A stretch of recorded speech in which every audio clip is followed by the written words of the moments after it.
They called her the Belle of Amherst. But what were the mysteries behind Emily Dickinson's life of seclusion? Her dog died. Her second cousin died of typhus. She took up baking.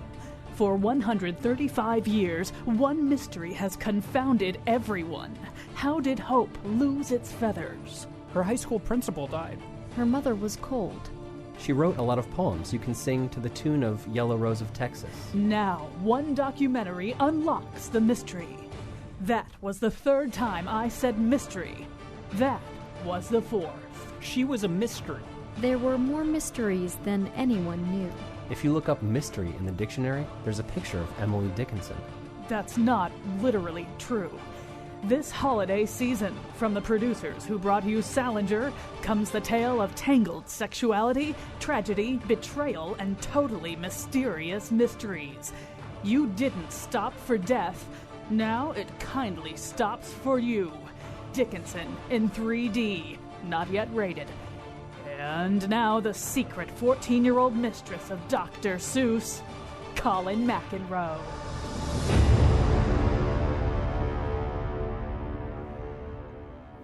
That's not literally true either. Or is it? All right, so we're talking today about Salinger, and we apologize for that introduction, but we're going to play you the trailer a little bit later, and not too much later, to this actual documentary, Salinger, which is being released on Friday. There's a book connected to the documentary, which is out today. We thought for all those reasons, we really ought to spend a little bit of time on Salinger. We're going to sort of merge Salinger and Thomas Pynchon, or Pynchon, as I'm informed you're supposed to say. But either way, he has a book coming out later this fall. They are, of course, neck and neck as America's two most celebrated American literary genius recluses. They're both extraordinarily fond of junk TV, too. I don't know what the connection would be there. But we're going to spend some time today just talking about the mystique of Salinger, and we'll go from there into Pynchon, too. I get used to saying Pynchon, though. I don't think I could do that. And we're going to talk a little bit about the documentary, and then just kind of about the hold that Salinger has on so many of us, the way in which we feel spoken directly to by Salinger. And I think that's sort of the difference between Salinger and Pynchon. Pynchon really, kind of invented postmodern American fiction, and he certainly is the godfather of Jonathan Franzen and David Foster Wallace and a whole bunch of people who came along after that. But he doesn't really feel like he's talking right to you, whereas obviously Holden Caulfield, everybody has that experience reading Catcher in the Rye of thinking this book was written specifically for them. Millions and millions and millions of adolescents read that book and think, oh, so this book has been written specifically for me. Some people, of course, take that idea so completely to heart that they use it as an excuse to go and shoot somebody, which in fact is one of the many things dealt with in this documentary. So it turns out that over the weekend, the documentary was shown at the Telluride Film Festival. And so we are lucky enough to have with us Sasha Stone. Sasha Stone is editor of awardsdaily.com. She was at the screening. We should say, in a moment that seems more out of a Thomas Pynchon novel than a J.D. Salinger novel. Prior to the screening, a group of executives from the film company connected with the screening landed in Colorado, and their landing gear collapsed, and they had a crash landing. Everybody escaped unscathed and unharmed. But it just seemed like, could you have one more ominous, weird, portentous thing connected to this whole event? But it is more Pynchon than Salinger. Anyway, Sasha Stone, you were there for the screening. First question, was this a screening that everybody knew was going to happen? Or I almost get the feeling reading some of the accounts that it was a little bit of a last-minute thing or a surprise? It was. They had actually scheduled Philomena to play, starring Judi Dench, and somehow that got derailed, and Salinger was in its place. People were kind of suspecting that it might show up because it's the Weinstein Company, and Telluride is the best place to launch an Oscar contender. And so when it turned out that the surprise movie was going to be Salinger, everybody, was so excited, although many people leave on Monday on the last day. But I happened to stay and see it at 9 a.m. at the Palm. And you've already written about it, but give us your overall sense of it. I don't know how much time you had to prepare for this, considering that it was a last-minute announcement, but how did it hit you overall? Well, being a kind of a Salinger fan anyway, I had already sort of combed through Wikipedia about his life, and, I was curious about the women and, what made him a recluse, and was he really a recluse? And I think that the movie is a lot like that funny intro that you played. I mean, it's very salacious. It's very, people could say it's exploitative, but it's also revealing. I mean, a lot about Salinger I didn't know. I didn't know that he had started writing Catcher in the Rye during World War II, and he saw so many things and experienced so much trauma. He had a nervous breakdown. And he didn't finish Catcher in the Rye until much, much later. But, the filmmaker, the director of the film said that the war made the man, but it broke the writer. I mean, I'm sorry, that's backwards. It made the writer, but it broke the man. Yeah, so you have this sense of the PTSD. There was no word for that in the time from 41 to 51 when he was A, fighting in the war, and B, writing this incredible novel. And then I gather, and obviously it's hard for there to be new news about Salinger, although there is some in this movie. But one of the things it explores that's not necessarily virgin territory, you should pardon the expression, is his fascination with these very young women. That his second wife was I think 18 or 19 when he met her. Joyce Maynard, 19 when he met her. This much younger girl, Miss Miller, was I think 14 when he met her, and although they did not consummate their relationship until she was 19. Does the movie sort of get at that in any way? Does it speculate as to why that would be the case? Absolutely. In fact, I think when people see it, that's going to be the takeaway. The two sort of traumatic takeaways from the film are going to be, why did Catcher in the Rye inspire so many people to commit murder, and why was Salinger so obsessed with young girls? And what kind of damage did that do to those women? And another weird thing that happened at the screening was that Joyce Maynard appeared. She wasn't in the Q&A. Gene Miller was. But Joyce Maynard was there, and this was her first viewing of the film, and she had tears coming down her face, and she had talked in the lobby to some journalists about how she felt that the movie kept referring to the girls as women, and she said that was her only problem with it, is that they were actually girls. And she was the only one who really confronted Salinger about how he sort of shut her out of his life when she started to get a little bit older. But she was definitely traumatized by him. She said that it's been, every day of her life since she met him, she's thought of him, and it's affected her life personally and professionally. So and I think that, how Woody Allen is sort of defined by this, and this is going to be Salinger, part of his legacy. Absolutely, that parallel had occurred to me as well.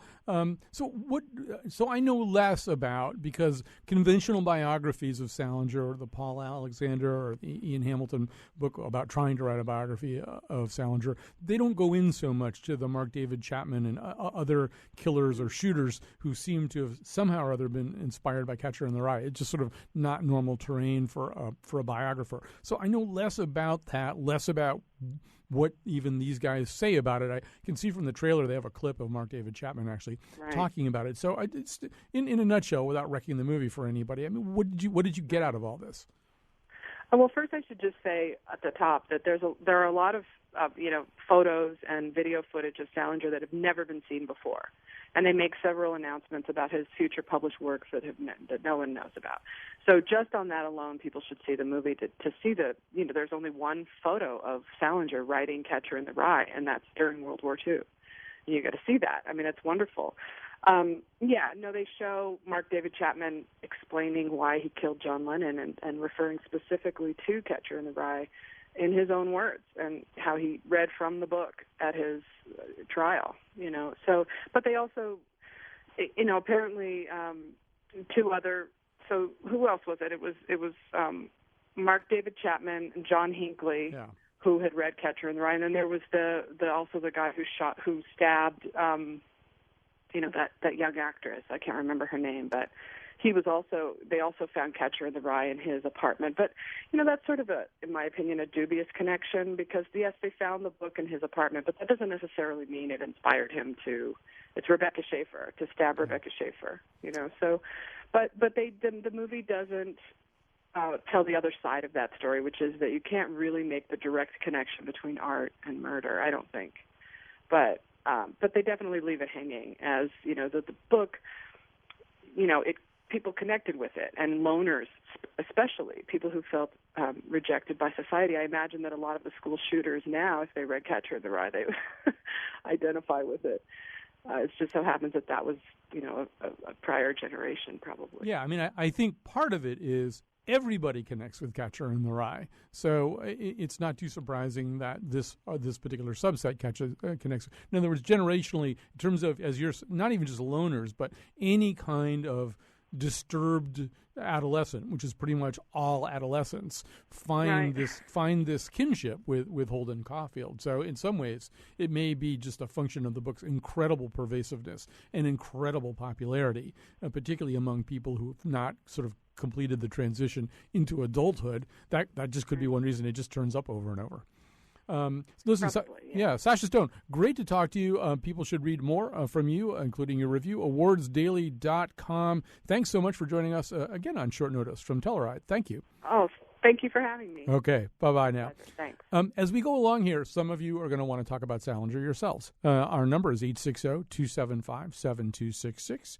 860-275-7266. We'd be happy to talk to you either about, to me, one of the big questions, and I think it is something that people will want to talk about as we go along here, seems to me one of the real collisions that happens again and again with Salinger, and it's happening again with this documentary and the 700-page book that accompanies it, is the collision between legitimate literary inquiry and this particular person's profound need for privacy.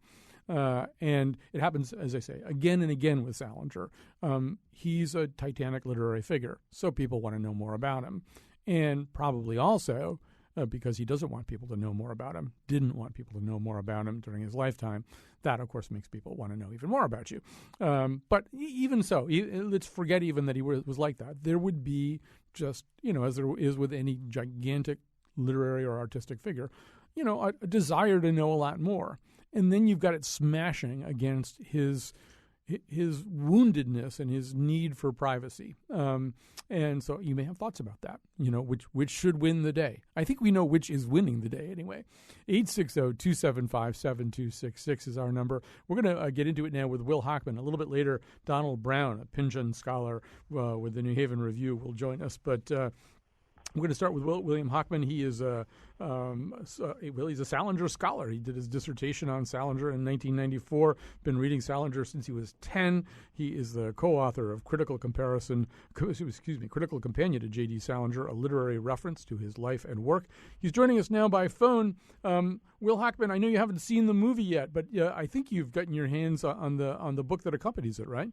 Well, no, actually it's being delivered today, but I can tell you I've tried to stay on top of every J.D. Salinger report that's come out via Google alerts. So I've done everything but read the book and see the movie.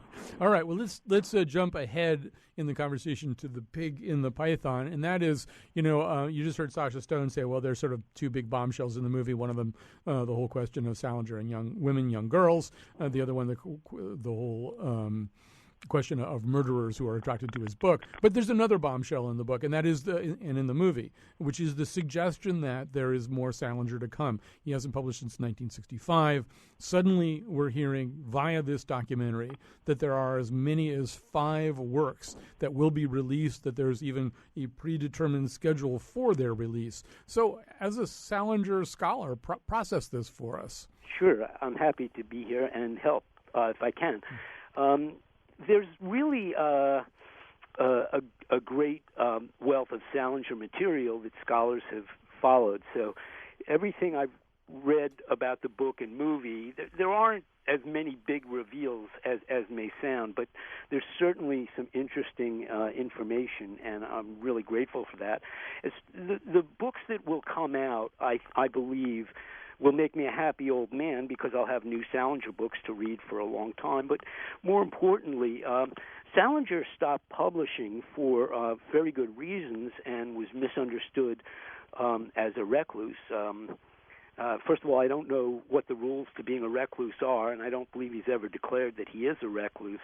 But he is an artist, and he's been developing Caulfield families and Glass families since he began as a writer, and some of the stories, for example, the last and best of the Peter Pans was a name bandied about as a Holden Caulfield collection of stories. Actually, that's a story in which Vincent Caulfield talks to the mother in the family, and it's really a great story. So there are already unpublished Salinger stories that, in my opinion, rank with some of his best early work. And I think that he's been a master craftsman who's needed to write to survive. It's an extreme form of being an artist, but in his case, I think we can understand why he's doing what he's doing. He's writing great literature, and the fact that these books are coming out posthumously, and I have to admit, I don't know what they're going to be. If it's more of Hapworth 16, 1924, which was a long, rambling story that many people disliked, then there may not be great Salinger stuff, but I'm really hoping there is, and I've read enough of his letters to other people to believe that he all along he's been open about the work he's been doing, the collections he's been making. So it's no surprise to me that we're going to be reading some posthumous Salinger. Yeah, let's go back to that whole idea. One, and this probably will get your hackles up. It'll be a number of questions I'll have for you today, Will Hochman. It'll get your hackles up a little bit. But, one argument that's been made about sort of Salinger's kind of post-Franny and Zooey work, or even post, Catcher in the Rye / 9 Stories work, is that that and particularly, you're talking about the Hapworth story. Paul Alexander in his biography talks about how that was scheduled to be published at one point by this strange little publishing house that was run by one person, and they were gonna follow Salinger's rules, which inevitably are about sort of no interesting cover art, no promotion, no nothing, none of the things that you typically do to sell a book can you do. You can just publish the book, and that people who want the book will come and find it and get it and all this kind of stuff. And that was called off. And in his biography, Paul Alexander makes the case that maybe it was called off because Michiko Kakutani, the equally reclusive and lynx-like critic for the New York Times, just wrote this essay ripping Salinger to shreds and saying that his later work just wasn't that good. That it was so based on its own self, so much a product of this kind of claustrophobic thinking that he'd begun to engage in, that it no longer engaged readers successfully, and that Salinger maybe backed away just because he didn't want to deal with that kind of critical reception to his work. Even Franny wasn't all that well reviewed, I think, as you just suggested. So what about that? What about the possibility that A, the work isn't that good, or B, that he wouldn't publish it because he was worried that it wasn't that good?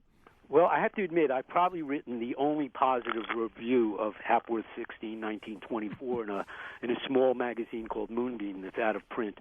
But my take on his later work is that he's developing a deep understanding of the Glass family. And, Hapworth 16, 1924 gave us a lot of books to read that... And I believe as a scholar to try and read what Salinger has read. And so, I've read too much on Vedanta Hinduism for anybody's good. But you haven't started drinking your own urine, though, hopefully. No. Although I can say that there's a method to his madness, and he's developing a family. And if you think about it, his Glass family started with Seymour Glass's suicide in A Perfect Day for Banana Fish, and has been growing backwards. So by the time we get to Hapworth 16, 1924, we're listening to 7-year-old Seymour sound like a college professor, and I think that is outlandish. So I can say that maybe he has gone off the deep end, and maybe there are just more Hapworth 16, 1924s, and maybe only scholars like me will be interested. But as I said before, I think there's enough evidence in his previous work and unpublished and uncollected work to indicate that he's a master craftsman, and he's had plans for books. That's been known since Margaret Salinger published her book, and I think Joyce Maynard was an eyewitness to the vault of manuscripts. And everything he said about his working habits and his desire to create the Glass family and perfect it makes me believe that we're in for some of the best Salinger yet. Keep in mind that Catcher in the Rye was one of his major achievements as a novelist, but he was also known as a master short story writer. And I would contend that that's equally important when we talk about Salinger. So you decide, Colin, are a few unknown, really good Salinger stories worth reading through a lot of stuff? Oh, of course, and for me, of course, I think, of course, you can't look at this as other than a great opportunity. And the worst that's going to happen is you won't like them that much, but you get to read them and find out. And I think all of us, except perhaps J.D. Salinger, wanted that to happen. Anybody who's remotely interested in his work. Hey, let me just quickly go back to the movie for a second. Now, this movie, in some of the ways that Sasha Stone suggested, it seems a little bit on the lurid and sensational side. And Sasha Stone said that the promo, the Emily Dickinson promo we ran as our introduction, was kind of like the movie. Well, we're going to just play you a little bit of the actual trailer to the real movie. Okay, this one is not us goofing around. This is the end of the real trailer of the movie, just so people get a sense. He wanted nothing to come between him and his characters. They were real to him. He moved them about the stage like God. You cannot dismiss the issues of his private life. People heard him, people he trusted. He said, "You have ruined my life." I saw 2 manuscripts. What's in that vault? If someone cracks that code, man, it's going to be the story of the century. Writing a book is a horrible, exhausting struggle. One would never undertake such a thing if one were not driven by some demon. And he had demons. That's the real trailer. That's the real music for the trailer. So you get the tone anyway. Now, I mean, it could be that the artists who made this documentary have a higher vision than that, and they got talked into that by the marketing department. But, Will Hochman, and by the way, if people want to call in and talk in any way about J.D. Salinger, 860-275-7266. Let me say that more slowly. 860-275-7266. This movie, we do know, goes a lot of peculiar places where a typical Salinger scholar probably wouldn't be all that interested in going. I mean, including, bizarrely enough, the notion that somehow or other the primal wound, or one of the primal wounds driving J.D. Salinger to write these explorations of human pain and disconnectedness, was an undescended testicle, or the fact that he only had one testicle, or, I mean, I don't even know which one it is that they're saying, or whether there's a significant difference even. But I mean, as a Salinger scholar, I'm assuming this is just somewhere you're not interested in going. Oh, absolutely. What I can say about his testicles are he had the ability to survive Utah Beach. He had the ability to fight in every major land war in Europe. He had the ability to survive Hurtgen Forest, the most deadly battle in Europe. He had the ability to free a death camp and survive those images. That seems so much larger to me than his genitalia. And the truth of it is, I don't know that it can be confirmed by a few people who make that assertion. I guess a doctor's report would do it for me, but I'm not sure it has much relevance. We talk about someone having testicles or balls, and the metaphor for that seems to me much more important than the actual reality. That's a great answer. Our number, 860-275-7266. I think the other thing is, Salinger wrote a lot about woundedness from war, and certainly, for Esme with Love and Squalor, we see PTSD, even though there's no such name. We see a soldier with it, vividly drawn for us, too. But he didn't really write about war that much. He wasn't Norman Mailer or something. What he did write about is human interactions and human connections and human failure to connect. And to that end, I'm wondering how you feel about the exploration that is apparently conducted extensively in this movie and has been attempted elsewhere, just about his relationships with women. There is something a little strange about all this, the idea that he bonded so many times with very, very young women and had these relationships that were kind of quasi-sexual rather than fully sexual, it seemed. But, how fair, people who write fiction, they hate it when you look at their lives. Even if their lives aren't weird, they hate it. Because they're concerned that you'll subtract from your notion of their inventiveness and say, oh, no, he's just or she's just rechurning, actual things from his or her life. Here, I don't know, is it worth it to look at this part of Salinger seriously? Well, I think you have to look at it, but I want to quote a line from my favorite poet, Richard Hugo. He said, "I've done things bad as any German." And Hugo was a World War II hero as well. And so I want to say that, first of all, Salinger's first wife was his exact age. Yes, he was involved with a number of young girls, not always sexually. Mm-hmm. Quite often, C.C. Smith and a few others have revealed letters that Salinger was interested in who they were as people and not sexually. So I have to say I've looked at the Joyce Maynard case very closely, and I respect her wounds, so to speak. But I can also tell you that she's profited as an author greatly from Salinger, even selling his letters. And that, when we talk about these things, Phoebe Caulfield is a great character in literature. She's 6 years old. Or you take Esme, who is just old enough to possibly be a young girl of attraction. And I know that someone in the movie is claiming that the story Esme is based on her, which I doubt. I think she's more likely to be the example of Sybil from A Perfect Day for Banana Fish because she knew Salinger in Florida.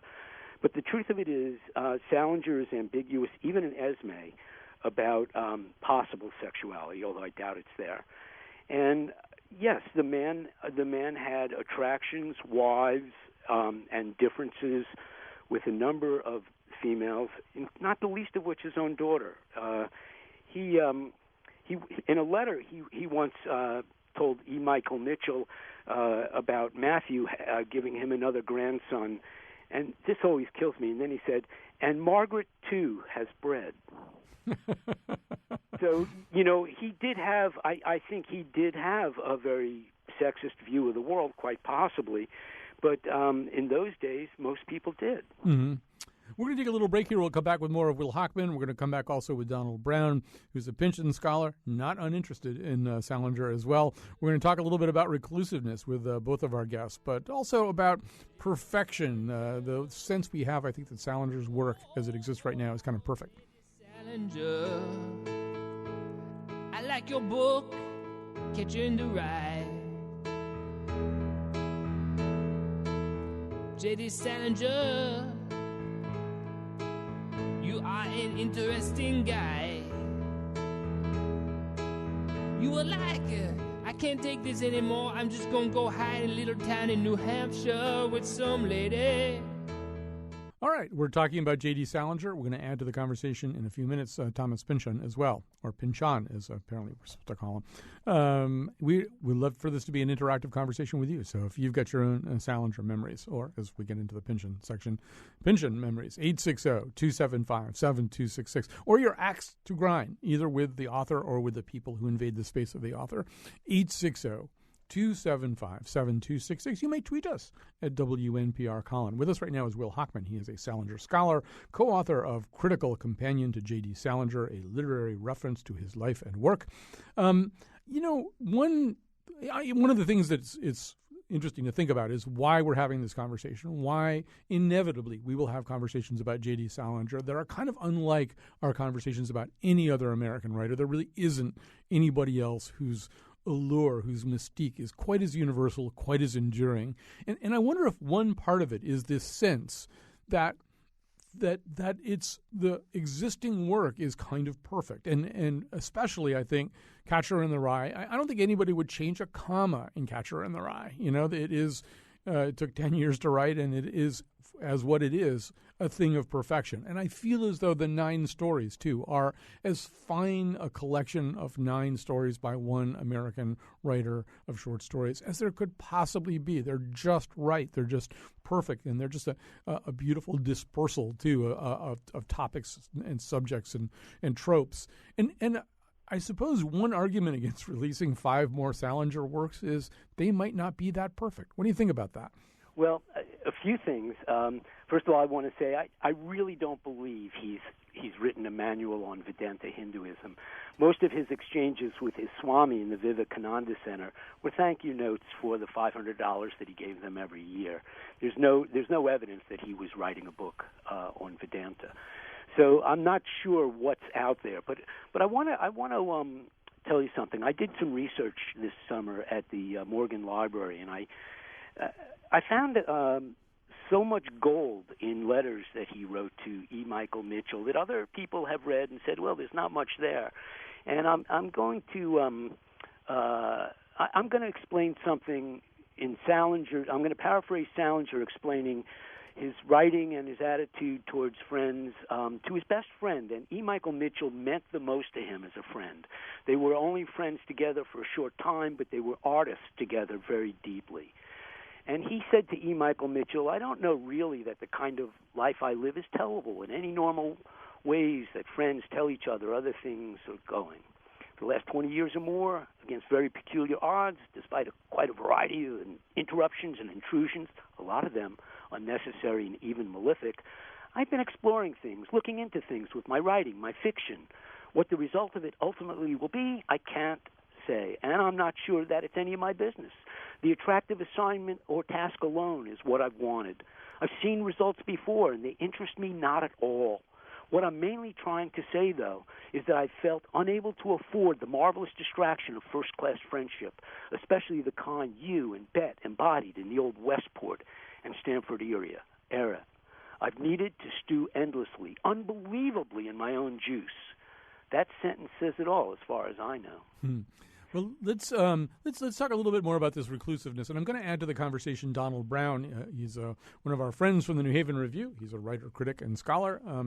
Probably more of a specialist in Pynchon than in Salinger. But for that reason, Donald Brown, I'm going to start with you on this, but I'm interested in hearing from both of you. But Donald Brown, we have these two guys, Salinger and Pynchon, who are celebrated recluses, although in slightly different ways. But in each case, there's almost a little bit of a sense of a cat and mouse game that's going on. That certainly with Pynchon, he's at times kind of laughing at this whole thing that he's doing, where he's not really engaging with people, he's not appearing in public, he's just this kind of guy who's hard to pin down. He could be anywhere.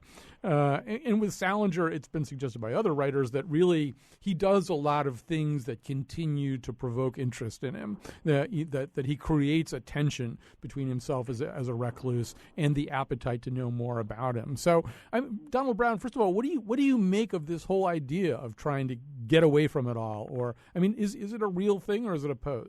Well, I don't know. I think the thing that was just read about the letter from Salinger talking about the tellable life, that's a great phrase, and I think that's a great idea, and I think it haunts a lot of writers that what makes them tick and what they're looking for, what causes their inspiration, what causes them to work and rework and work on something isn't something that you can easily explain to someone, even in a well-meaning interview. And the idea that their lives should somehow be able to be summed up, in a biography or a documentary film, is kind of like against the principle by which a lot of writers and other kinds of artists work and live. And I find like this kind of, the kind of lurid, looking for some little, someone who knew them, who has some detail on their lives that's going to paint them in an unpleasant, way is sort of like what journalists are after. And I think writers know that. A lot of them have spent a little time doing some kind of journalism, and they kind of know what dominates that rage to know. And I think they try to elude that if they can. And I think if you get into a position like Pynchon is in or Salinger was in, that you can avoid it, why not avoid it? There's really no reason to participate unless you really are interested in the press release mentality of your work, and I don't think either one of these men were or are. So that's one thing that I would say about it. And I think the other thing about their writing is that, well, one way in which they're different, I think Pynchon is someone who is more present in a lot of ways than Salinger was throughout most of his life.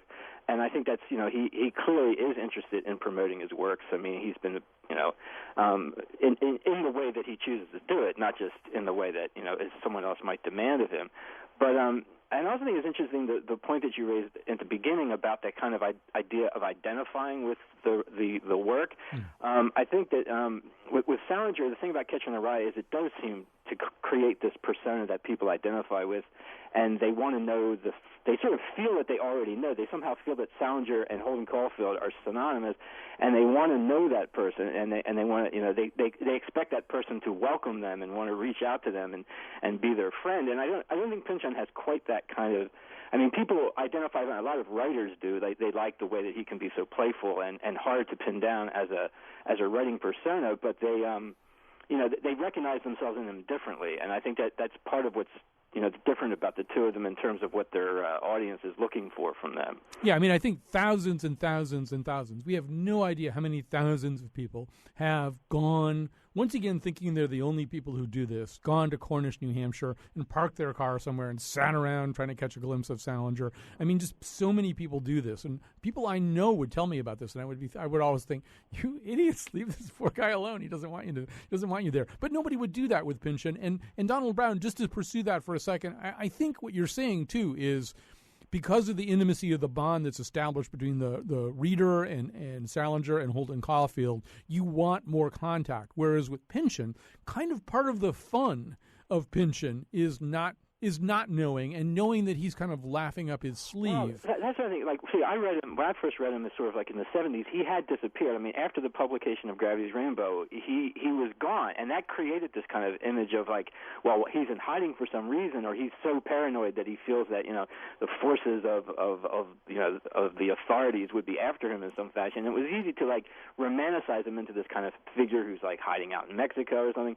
But since the 90s. Certainly, or actually the mid-'80s, he's been sort of, his work has been appearing more regularly. He reviews books, and there's more of a sense of okay, he's just somebody who, wants his privacy, doesn't want to be he doesn't want to appear publicly, as himself, and be interviewed and sit on panels and whatnot. But he's really still living kind of an ordinary writer's life in the sense of his production. And one thing I think is interesting about this idea about the 5 more Salingers is I also don't know, I have the feeling that Pynchon's, writing technique is such that it could, he's still alive, but at whatever point, that his actual life ends, his career might not end, because I imagine he's somebody that has a lot of work that he's concurrently working on, so there might be a lot of things that he never feels are finished, or, the longer he lives, obviously, the more of those he might finish or get rid of. But we know that he was talking about the idea from Mason Dixon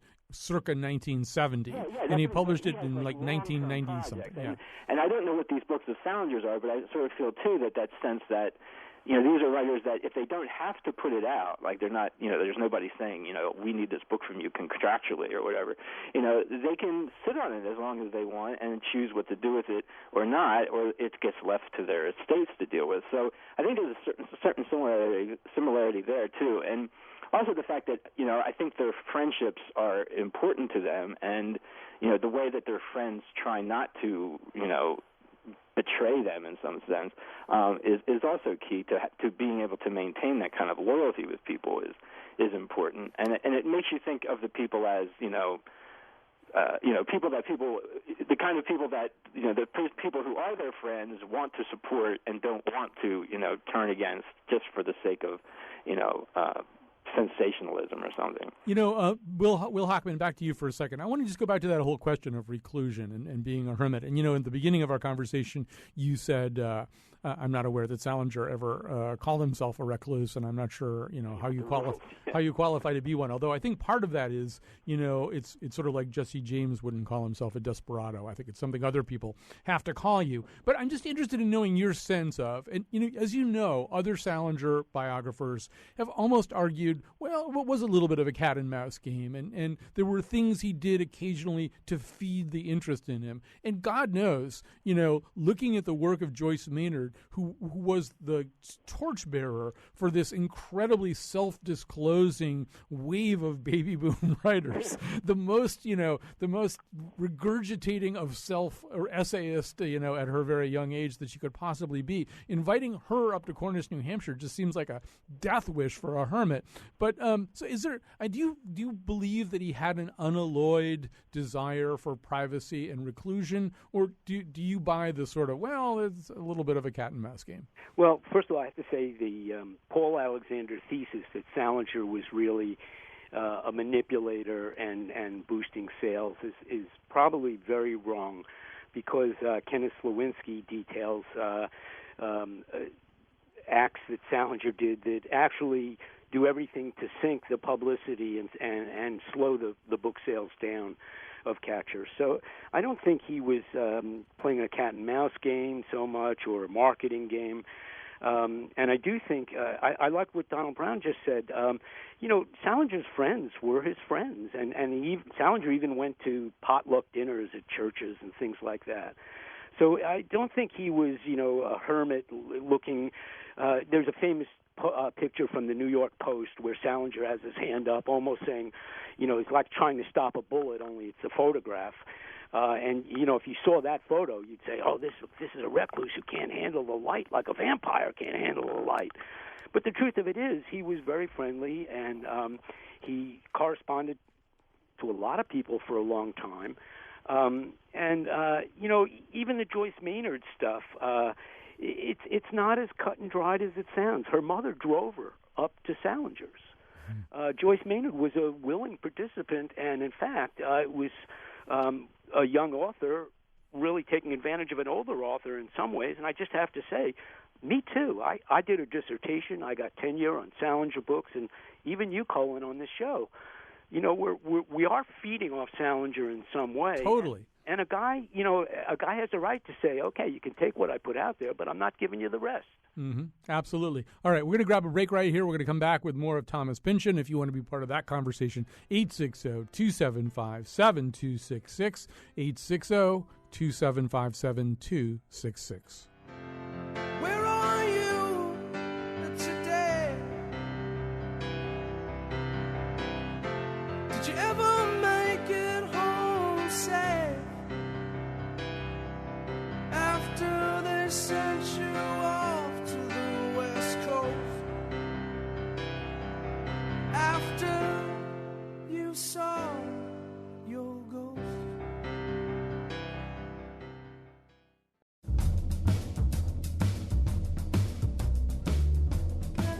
I don't understand all this fuss about Salinger's testicle. I'm Thomas Pynchon, and I don't have any testicles. You don't hear me whining. Today's show was produced by Patrick Scahill, Betsy Kaplan, and me, with help from our intern, Garrett Connolly. The part of Bill Curry was played by Herman Melville. On tomorrow's show, Michael Bolton talks about what it's like to be Michael Bolton. And now, back to Colin. So we're going to finish up this conversation with more focus on Thomas Pynchon, and our conversation is with Donald Brown, a scholar, critic, writer. We know him through the New Haven Review. So Donald Brown, it seems to me one of the differences between being a Salinger freak and a Pynchon freak is obviously the Pynchon freak journey is longer. It spans more years, more material, and it's really this long conversation about modernity and the machine, whatever we decide the capital M machine is, and therefore it is one that can mutate more and more, and you can sort of really kind of stay interested on his latest sort of take about it. You must be very hungry for this new book, Bleeding Edge, that's coming out later this fall. Well, I guess one of the things about that is sort of like you could say like the Pynchon freak. I mean, you have to date yourself. It's kind of like with like Bob Dylan, were you into Dylan before like the withdrawal to Woodstock years, or after? And with Pynchon, you had this sort of thing where up until like '85 when he resurfaced with his collection of short stories, Learner, and then started to kind of get into a production queue. And if you were into him before that time, then they're similar to the Salinger thing, which he really is this kind of person who's off the map, who's written this really bizarre stuff, and isn't really around and having any kind of tangible presence other than these books which people pour over and looking for all these clues and what's going on in them. And then he kind of reappears, and it's a different kind of world, and he's writing different kind of fiction in a lot of ways. I mean, it's still recognizably his work, but it's things have changed. The game has changed. So, and from that point of view, I mean, with each new work, a little bit like what we're talking about with the Salinger, where you sort of say, okay, there's this really perfected work that he produced that is the stuff that his name, that sort of created the name of Salinger. And so what can we add to that? Do we really need to add to that? And I think with an author like Pynchon, who sort of like has started, and created this, up to Gravity's Rainbow kind of body of work, and then, okay, what else does he need to do? What else adds to that? So that you get, works which aren't quite as challenging or maybe quite as interesting as some of those earlier works. And so, you start to become your own worst enemy in a sense, I guess, just like with anyone else who just keeps going. So I'm always interested in the fact that he's producing something new, and also the fact that he's producing it much more quickly than used to be the case. So you have the feeling, though, still that, he's trying to sort of maintain a certain kind of edge on things.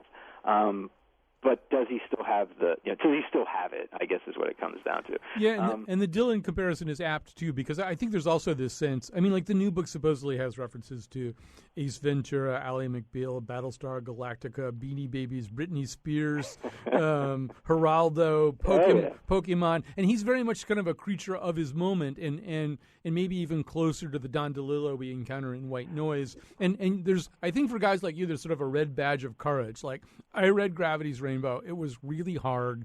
There weren't any of these cute little Easter eggs from popular culture, and I guess I'm wondering if you're concerned in a sense that this work won't be difficult and challenging the way that, say, Gravity's Rainbow or Well, so the thing, like the most recent one, Inherent Vices, it wasn't. It was very, it's Pynchon light. It's sort of almost kind of like a knockoff. Though it has some, because it's set in 1970, which is a pivotal year for those of us who remember it, right?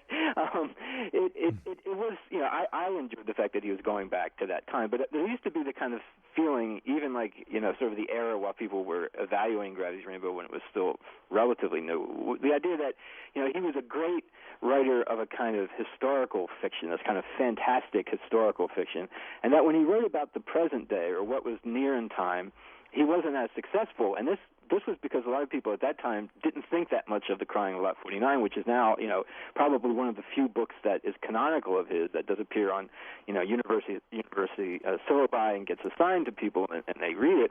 And it's very much of a certain, period of time, like 1966, 64 to 66, say. And because of that, that changed as well. So when he's doing something that's that current, where you've got Britney Spears and you've got the .com crisis, then okay, he's clearly like wanting to write something that's very much of the time versus something like Against the Day, or Mason and Dixon, which are very much like historical fiction. So he kind of seems to want to have it both ways.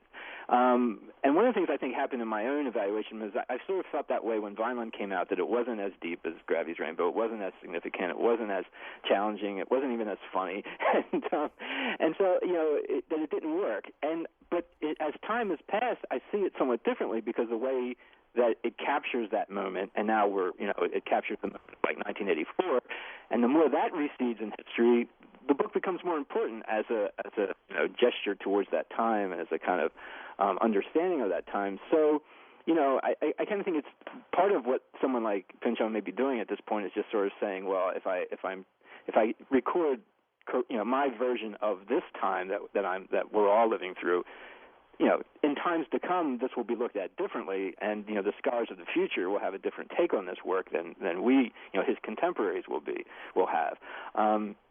And I think that's one way to kind of get past the mentality of the dailies, the newspaper critic, who sort of has to read the book quickly, has to make an assessment, has to say yay or nay, and then throw it away, versus like the scholars who keep returning to something and trying to figure out how it measures up, long term. So, I think he's kind of having it both ways currently, and maybe for some time to come. Yeah, Donald Brown, we're going to stop there. I actually was that newspaper critic at one point.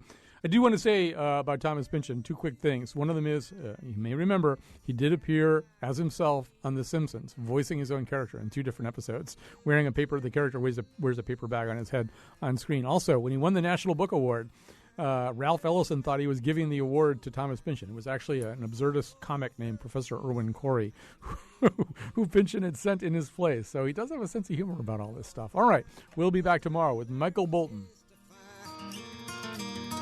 When all I wanna be is just a catcher in the rye.